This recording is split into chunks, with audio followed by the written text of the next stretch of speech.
वैश्विक मंच पर अगर दोस्ती की कोई मिसाल है तो वो है भारत और रूस। दोस्ती ऐसी जैसे दो जिस्म एक जान। चाहे पाकिस्तान से जंग हो, कश्मीर का मुद्दा हो, रूस भारत के साथ रहा है। ठीक वैसे ही रूस यूक्रेन के साथ जंग में उलझा है।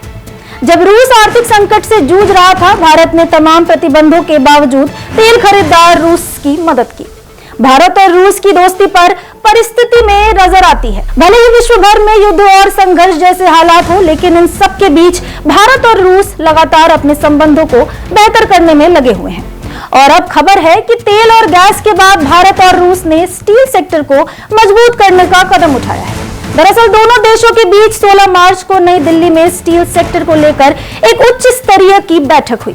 इस बैठक में भारत के इस्पात मंत्रालय के सचिव और रूस के उद्योग एवं व्यापार मंत्री मिखाइल यूरेन ने भाग लिया। इस बैठक का मुख्य उद्देश्य स्टील उद्योग में सहयोग को बढ़ाना और नई संभावनाओं को तलाश करना था, यानी कि कैसे भारत और रूस मिलकर स्टील के क्षेत्र में क्रांति ला सकते हैं, जो दोनों देशों के लिए फायदेमंद साबित होगा। इस बैठक के दौरान दोनों देशों ने कच्चे माल की आपूर्ति, तकनीकी सहयोग, मशीन निर्माण और अनुसंधान जैसे अहम मुद्दों पर विस्तार से चर्चा की।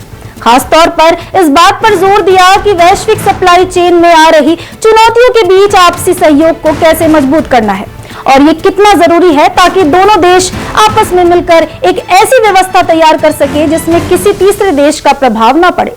इस बैठक को रूस से आए प्रतिनिधि मंडल में कई उद्योग विशेषज्ञ शामिल थे, जिन्होंने भारतीय पक्ष के साथ अपने अनुभव और सुझाव को साझा किया।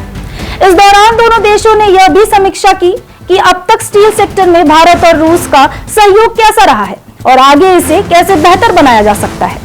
बैठक का माहौल सकारात्मक और रचनात्मक रहा, जहां दोनों ही पक्षों ने इस बात पर सहमति जताई कि भविष्य में इस तरह की बातचीत को जारी रखा जाए ताकि स्टील उद्योग में सहयोग को और ज्यादा गहरा किया जा सके। भारत और रूस के बीच पहले ही ऊर्जा क्षेत्र, खासकर तेल और गैस में मजबूत साझेदारी है। जहां भारत रूस से कच्चा तेल खरीदता है तो साथ ही में नेचुरल गैस भी। और अब स्टील सेक्टर में बढ़ता ये सहयोग इस बात का संकेत है कि दोनों देश अपने रिश्तों को और व्यापक और मजबूत करने की दिशा में लगातार काम कर रहे हैं। इस तरह के सहयोग न सिर्फ दोनों देशों के औद्योगिक विकास को बढ़ावा देंगे, बल्कि वैश्विक बाजार में भी दोनों देशों की स्थिति को मजबूत करेंगे। कुल मिलाकर ये बैठक भारत और रूस के बीच बढ़ते रणनीतिक और आर्थिक सहयोग के लगातार मजबूत होने का संकेत है और आने वाले समय में और भी ज्यादा गहराता हुआ नजर आ रहा है। फिलहाल इस खबर में इतना ही। ऐसी खबरों के लिए देखते रहिए भारत एक्सप्रेस।